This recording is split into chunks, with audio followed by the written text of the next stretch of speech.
Oh, yay, there it is. Welcome, everyone. My name is Jiyoon, and I'm happy to give the Dharma talk today, and it's titled Translating as a Practice of Looking Deeply. And I hope you'll have fun today as you'll have some exercises. I hope everybody has pen and paper.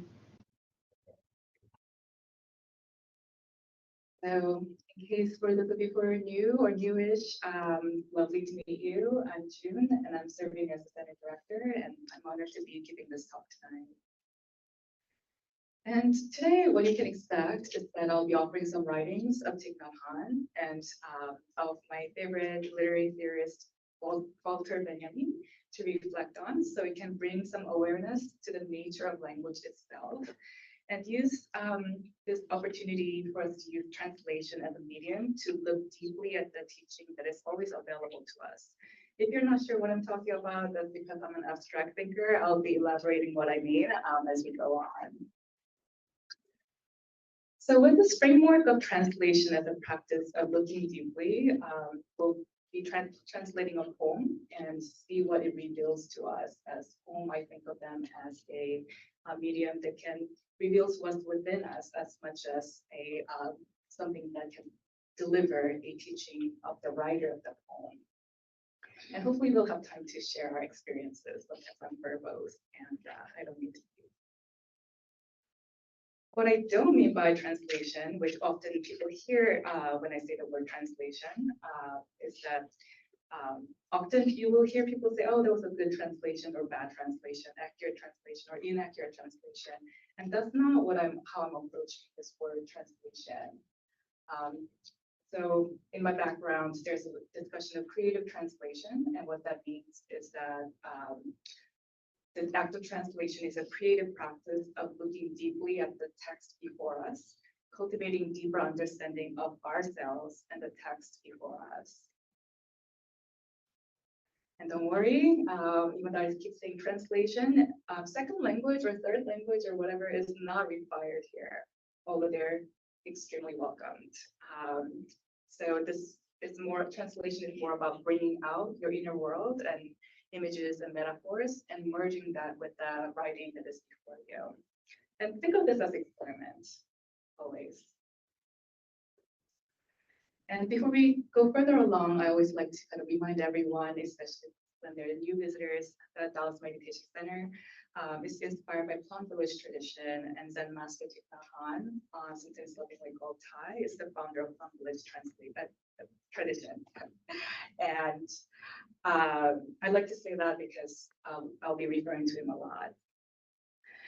And Brother Chising is the founder of Dallas Meditation Center, and his vision was to bring mindfulness meditation practice to people of all faith and non-faith backgrounds in an earth-based way with an emphasis on creativity, music, and the arts.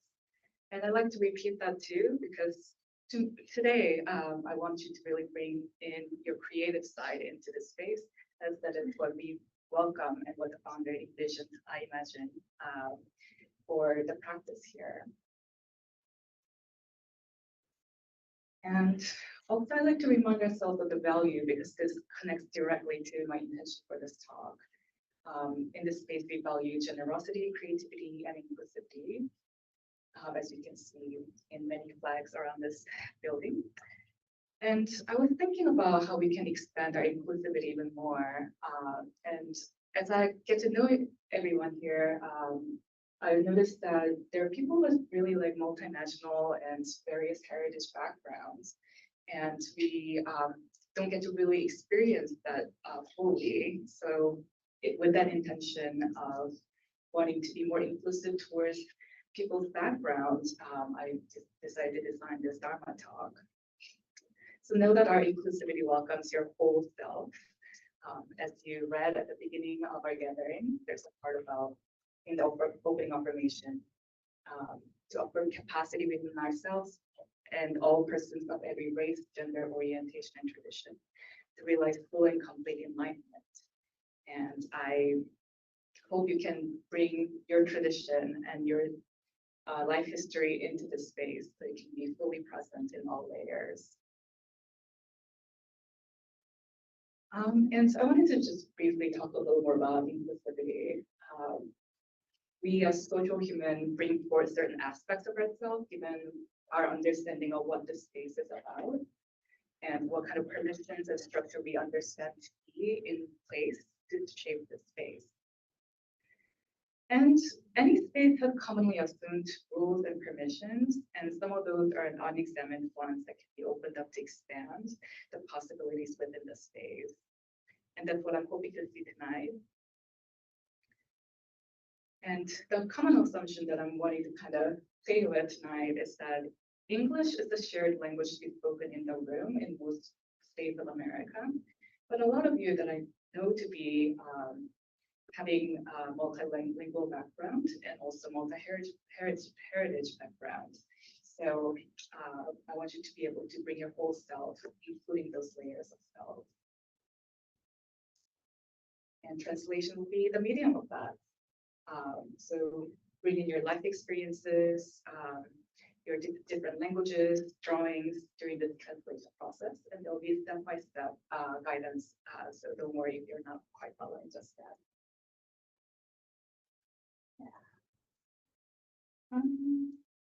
And I believe that when everybody brings different aspects of ourselves, we get to know each other better and enrich our sense of shared collective wisdom we're building here tonight. And this wish to bring in more aspects of everyone also comes from my own personal wish. I'm an immigrant and a translator, and part of the reason I was drawn to Ty's teaching is that the way he talks about writing is so sensitive to the language itself, because he is a refugee and speaking different languages and worked on translating the sutra.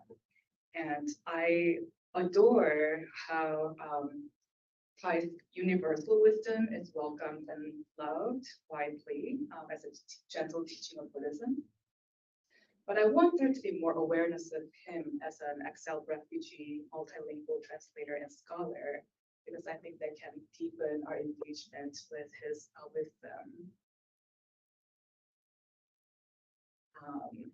Yeah, so let's see how that goes.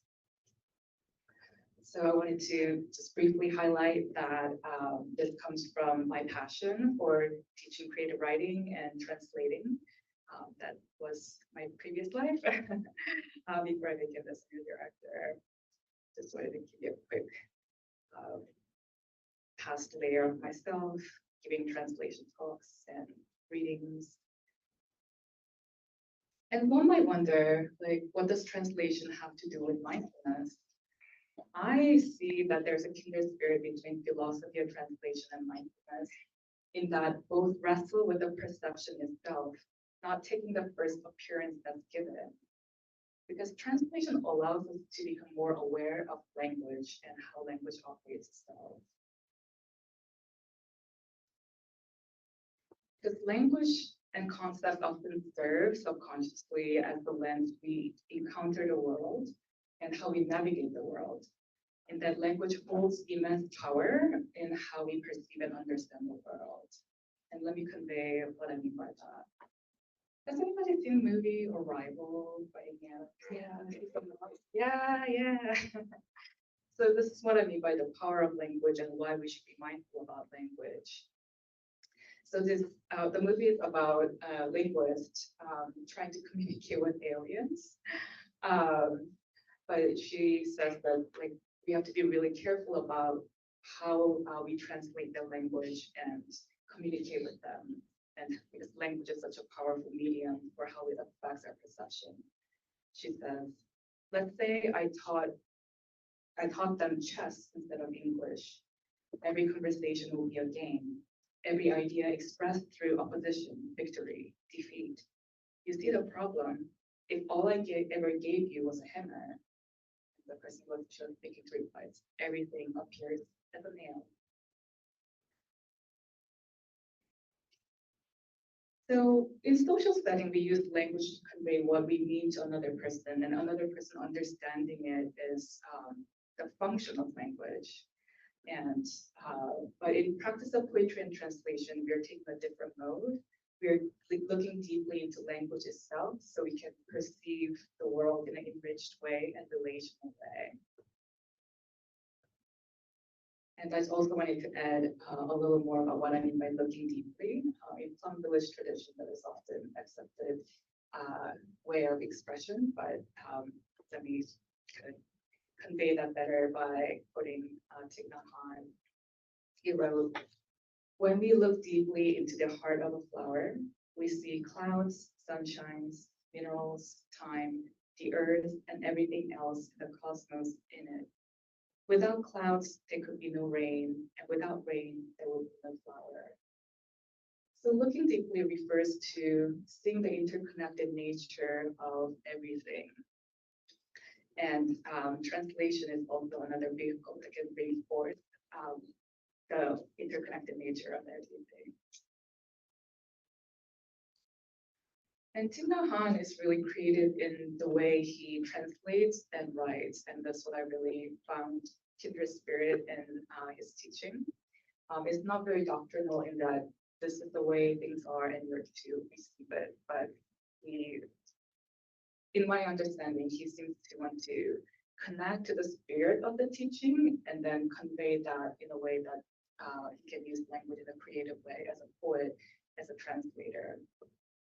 And there's this part where I believe the heart of Buddha's teaching, Thich Nhat Hanh talks about the word emptiness is often being brought up, but he likes the word interbeing because, and it's not that the central focal point of this concept is the emptiness, the inherentness of our essentialness, but what's more important is the interconnectedness and how that relationality is always affecting us.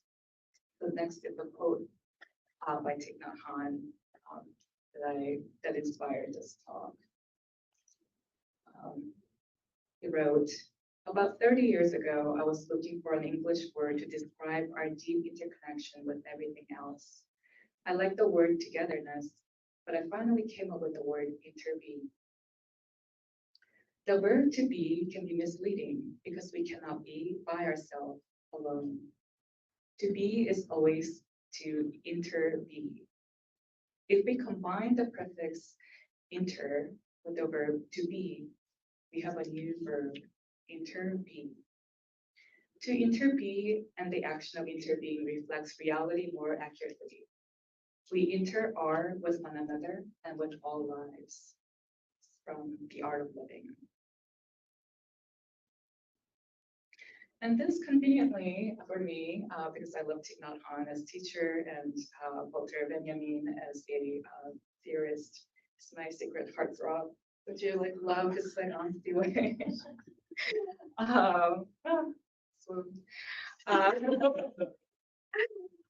And it conveniently connects with one another in that Thich Nhat Hanh wanted to better capture our nature of interconnectedness by coming up with the word interbeing rather than using the established words in Buddhist vocabularies. So that creativity and what Benjamin talks about connects. And this is from his essay called "The Task of the Translator." Okay. His original language is German. German translation is always kind of like, there's a lot going on, so I'll unpack this, don't worry. The translator's task consists in this: to find the intention towards a language into which the word is to be translated, on the basis of which an echo of the original can be awakened in it. So this is my paraphrase. Can you rewrite in your words so that the meaning and energy of the original can be awakened in your creative translation? And that is what he means by translation, and that is what he means by engaging in translation as with a sense of task.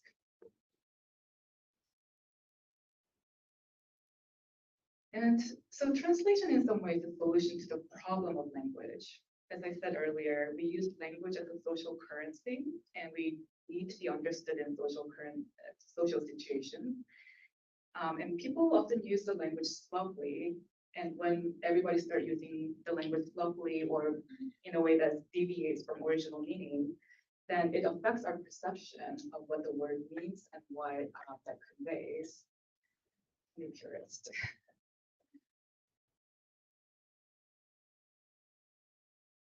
However, this mode of creative translation, meaning trying to connect to the spirit of the teaching and trying to bring forth the spirit of the teaching with creative writing, is it peels back the layers of sedimented meanings, misuse of words, and misunderstanding, especially in spiritual teaching, I might add. And that helps us to return to the meanings that resonates with the original teaching and intention better. And I'll be giving an example here. And we are an interfaith space, and I wanted to bring in some biblical passage because I often feel heartbroken by the way some of the teachings seem misconstrued. So for now, how does this quote feel? John is from the book of John. If we claim to be without sin, we deceive ourselves. The truth is not with us. This sounds to me as like y'all are simple people. Just there's this kind of heaviness to me. I don't know if that's how you feel. If we claim to be without sin, we deceive ourselves, and the truth is not with us. I sense some accusatory feelings. I don't know. Please. I heard it differently. What I take him to say is that we fool ourselves if we claim to be without sin, and when we do that, we're not telling the truth. So nicely done. Yeah. I almost hear it as like accepting our imperfections. Okay. It's like we would love to have perfect behavior. That's what we wish for ourselves. All right. Well, maybe you guys are connected to the spirit of teaching better than I was. So good for you guys. So next passage would be something that already revealed by Bobby and Paul. So when you examine the word sin, the word sin in Christian theology originates from Greek word. I will probably butcher it. Lily, I was hoping that you would be here. Do you know how to say that word? Hamartia? Hamartia. Yeah. And the Hebrew, I might be wrong. That's it. Equals to kata. Thank you, Alex. See, wisdom in this room. And they often mean missing the mark or off the mark. Sin means it was an archery terms of having an intention to hit the mark but not hitting it. And that is the better translation would be shortcoming rather than the word we often hear as in sinfulness. We are avoiding sinfulness. And when you really dig into words deeply, that simple awareness can allow us to reframe the experience of Christian teaching and avoid the punitive sense of the word sin. And spoiler alert, you guys already knew. But if I were to reintroduce the words, replace the word sin, if we claim to be without our tendency to fall short of our intention, we deceive ourselves and the truth is not with us. Now that feels closer to the intention of the teaching rather than kind of distorted word version of the word sin can convey. So the power of language is that it allows us to access certain meanings better and intention better. But why be creative with it? Why not end with just reading and then really digging deep and just like, okay, like I analyzed it, I deciphered it, I explored it, now I'm done. Well, why is the creative process in translation important? This metaphor of Walter Benjamin, again, his back, is to me really helpful. He uses the metaphor of building a new vase with a fragment of a broken vase to further convey what translation can be and what they do. again, originally German. I'll unpack this in the same stems. They, as in the vase that's broken and the vase that you rebuild, they do not need to be like one another. They do not need to look like one another. Both the original and the translation recognizable as fragments of a greater language, just as fragments are part of a vast whole. Illuminations, his collection of essays. So what he's saying is that original text, first break it apart, like a vase, break it apart, and then rebuild a different vase using those fragments. And that's how we can engage the text with the text deeply, and that's the creative translation as he envisions it. In this mode of engaging translation is to engage with the text deeply, analyzing the elements present in the text, and also analyzing what comes up for you when you encounter a certain metaphor, certain images. So it brings forth what is within you, and then bring them together, building something else. So it's, again, we are not in the world of accurate translation and inaccurate translation, but rather really using what's before you as a medium to reveal something different, something that speaks to you, speaks to your truth and your inner wisdom. And his metaphor conveys that the act of translation allows us to become aware of the interconnected nature of all language and human psyche. As he said, fragments of the vase, we're just becoming aware of how they can be rebuilt. What did he say? Fragments of the language is fragments of greater language, and we are becoming aware of that. So that's the theoretical side that I like sharing. But now let's explore some practice aspect of the translation.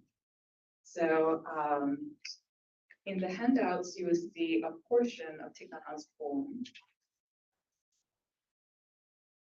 Please call me by my true names. Everybody has one. And we'll be using this poem to bring forth our inner knowing, wisdom, meaning making, and rewrite something new. And that's what I mean by translation as a practice of looking deeply and creative process. So the first step is analyzing and reading and gazing into your inner world. Reflect on what each word or image in the poem means to you and write them down, such as in the line, look deeply, every second I'm arriving to be a bud on a spring branch. What does bud on a spring branch mean? To me, it meant hope, so I wrote down hope. And the second stage is rebuilding the poem. Remember how you shattered a vase and then rebuild the vase? But in your personal experience, what represents hope? I have this rose bush that almost died during the summer and then keeps coming back to bloom. So for me, that rose blooming yet again will be my personal image of that represents hope. Or I wrote down also Korean word chilok, and that means the greenness that is coming to the branches when the spring arrives. It's like a sign of new greenness. And as you explore this, feel free to use your other languages. You can even draw. This was the first workshop that I've done when I was in academic setting. Or come up with new words like Thai did. I just wrote wake up ability of spring. Like it's whatever that feels right for you, explore that and use this poem as a useful template, but see what comes out. Remember the metaphor of sharing the vase and rebuilding the vase, but some new vase rather than trying to reconstruct the vase as they were. And for people on Zoom, I wrote I sent the handouts. It's the second link. If you click it, you'll see the yeah, you'll see oh,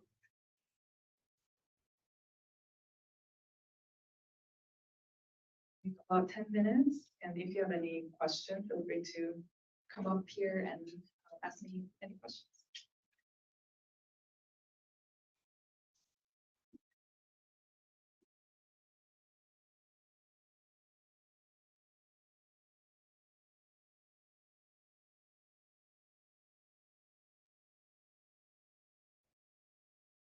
Rewriting.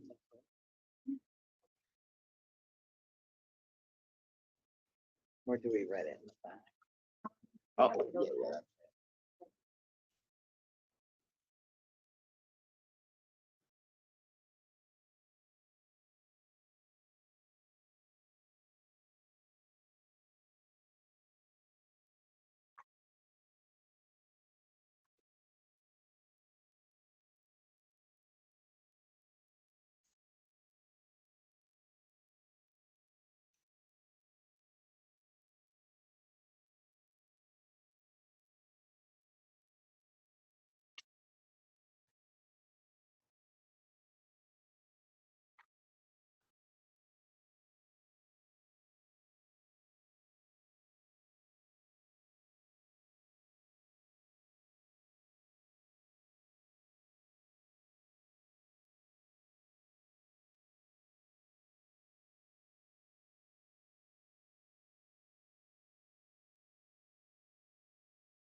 I would take your time if you're still exploring. Um, yeah, and I hope this helps you to kind of really dig into your inner self and see what image, metaphors, or ideas, anything, the way it speaks to you. And hopefully, Ty's poem really helps also to bring that forward. And just to kind of break the ice, I will kind of share what I came up with. Feel free to focus on your work if you're still working on it. So to me, don't say that I will depart tomorrow. Even today, I'm still arriving. To me, what it sounded like, what that line sounded like is that the even sentence in future tense is predicting, and do we really know what's going to happen in the future? So I rewrote, why do you expect future to be decided? Here and now is still unfolding. So that was my way of rewriting and exploring. And I was kind of also trying with Korean, like, 떠난다고 할 거 없어. 현재가 아직도 진행 중이니까. And I was exploring like, every second I'm arriving, I was rewriting as moment to moment unfolding. And I mentioned rose bush earlier. Moment to moment unfolding is the roses on the rose bush that struggle during the summer. And the caterpillar in the heart of a flower was an interesting one. I'm like, what could that mean? And jewel hiding itself in a stone too. I was like, huh, how interesting. Like those are both kind of invisible things that reveals itself when the time is right, when the flower unfolds, when the stone breaks open. So I was kind of rewriting that in different ways, but it didn't quite come together, so I won't share. So that's kind of how my process went. I'll be curious to hear for, let's say, next 5 to 10 minutes, if anybody wants to share to a big group. Would love to hear maybe 2, 3 people, anybody wanting to share theirs. Feel free to bow in and share your creative translation and rewriting to access deeper meanings. Yeah. Alex, bowing in. I'm glad you mentioned breaking it down into concepts and then taking them over. Because the first attempt I made, I kind of just tried to do something kind of word for word that didn't really work out. So I don't know, I guess I kind of was thinking about, I don't know when Thich Nhat Hanh wrote this, but I'm imagining that he wrote this towards the end of his life. So this is how I rewrote it. If you say I am dying too soon, stay silent. Even near the end, I am becoming myself. See this clearly. Each day I live, I am freshly born. As each moment passes, I learn again how to be in this world, explore my song, and see where to fit in my own melody. I am bursting with butterfly potential. Each day I shine, I grow brighter. Amazing. Thanks for sharing. Thanks. Oh, this warms my heart. Yeah. Oh, I was so worried when I was preparing this Dharma talk. What if it falls flat? And here we are. Yeah. Any other people? Jiyoon. I used this idea as an inspiration and wrote my own poem, kind of echo the message in Ty's poem. Leaves fallen in the fall. I feel sad yet hopeful. Sad for the leaves fallen, hopeful for the lives to come. Past, present, and future, all manifested in this fallen leaf, achingly beautiful in the fall. And I remember Thich Nhat Hanh on different occasions said we can see cloud, rain, sunshine, everything in a leaf. So the life seems to be, fallen leaves seem to be gone, but it will come back next year as a nourishment. So by the end, I kind of highlight is achingly beautiful. It's like our our lives. Sometimes that's sad, sometimes beautiful. So I speak like Thank you so much. Yeah, I love how different processes are involved of, like rewriting and connecting to the spirit. Yeah. Anyone else? All right. Yes, please. I just looking in the original poem and seeing all the nature stuff. I just thought about the things I see in my backyard that come and go every year. And even when I don't see them, I know that they'll be back. I am always here, even when I'm not, burrowing within. Each moment takes me further towards the present. An acorn waiting on a twig for a squirrel to bury me in the ground so that I may renew myself. A squirrel burying an acorn in the ground so that I may have sustenance in winter. Grass going dormant, retreating from the light, living in darkness. A monarch butterfly freshly hatched, guided only by intuition to an ancestral home that it's never seen. Thank you so much. Yeah. Well, I love the images emerging from everybody's experiences. I feel like I can really sense that, yeah, rather than using kind of empty metaphor or empty images that we just think about, but coming from experience and layers within, I think there's so much beauty. Yeah. Anyone else? I see two people going, Neil and Jake. Who wants to go first? I did the same thing, Jen. I just wrote from when I inspired. I call it Sleepy Cats. I'm here, I'm gone. See this image of a figure, 2 hands, 2 legs, a head. Do you see me, or do you see yourself sitting there? Where are you deep inside the container that you think is you? What would it be like if you burst forth like a cat, resting peacefully with your eyes closed?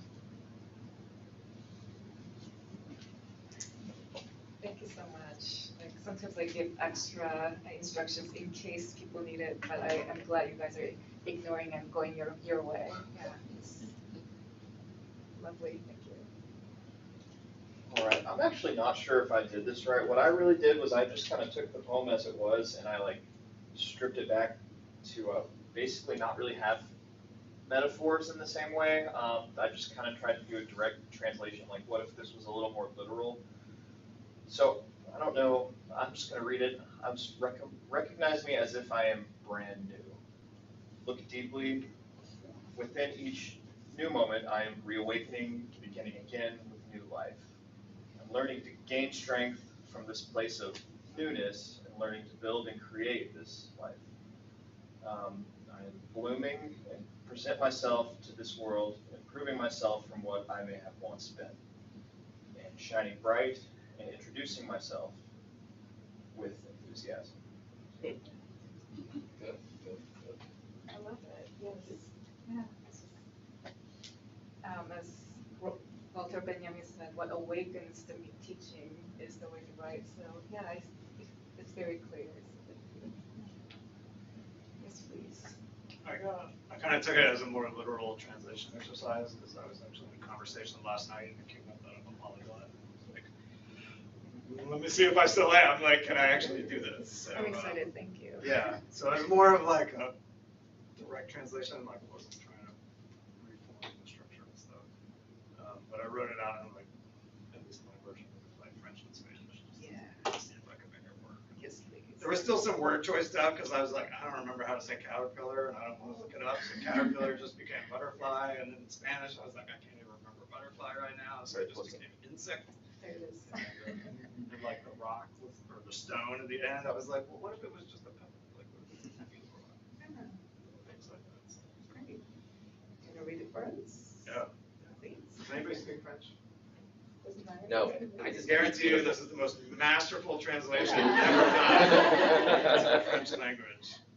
So it says, appelez-moi pour mes prénoms. ne dis pas que je m'en irai demain. J'arrive toujours. Regardez profondément. Chaque seconde, j'arrive. Pour être une petite fleur qui souffre au matin. Pour être un tout petit oiseau avec des ailes toujours fragiles. Apprenant à chanter chez mon nid nouveau. Pour être un papillon au cœur d'une fleur. Pour être un bijou qui se cache au cœur d'un caillou. Thank you. Yeah, my dreams of bringing more language into this room. Oh. Yeah,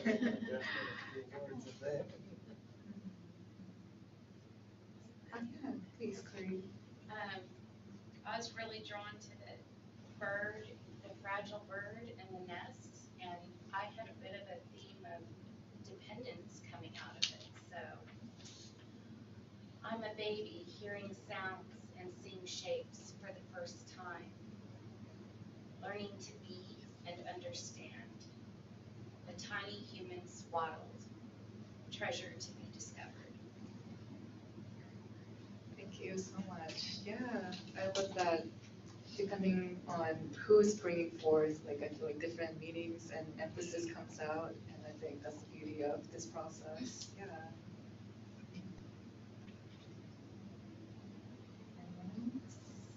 And then bowing in. When I started reading it, I wanted to use Spanish. And then with Spanish, I started reading the first line, and I use the first line as the guide for the rest of the poem. And it made me think of the similarities between the indigenous way of thinking of time, which is in cycles. And so that made me think of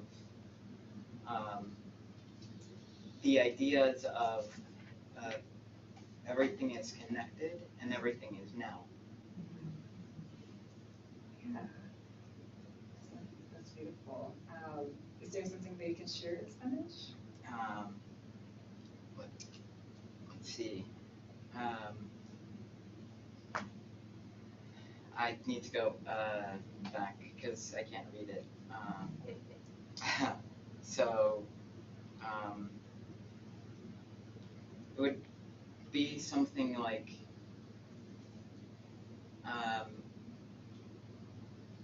no digas que me he ido porque siempre he estado aquí. Thank you so much. Yeah. I wanted to make sure people on Zoom still feel like they can jump in if they would like. If so, unmute yourself, and if you want to speak into the room, please do so.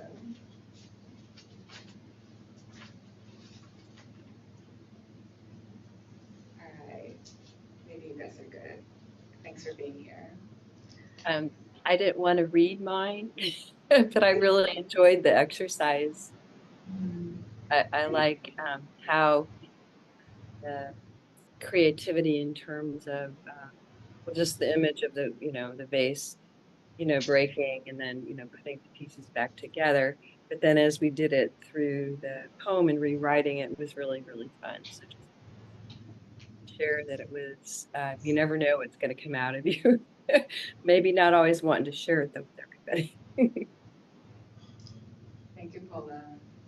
And thank you, everyone. And I hope you get to kind of experience what I'm trying to convey, that merging of the inner world and the teaching, and being able to access through your inner world the spirit of the teaching.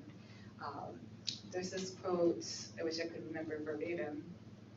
Another literary theorist crush of mine, Roland Barthes, says this act of reading can be so intimate, just as skin touching skin.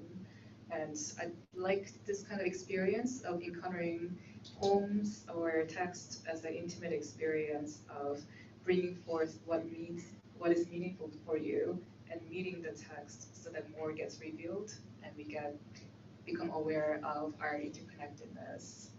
So thank you so much for offering your whole self, experiences, memories, images, and your way of processing information, everything, and being to this room and giving it a try, and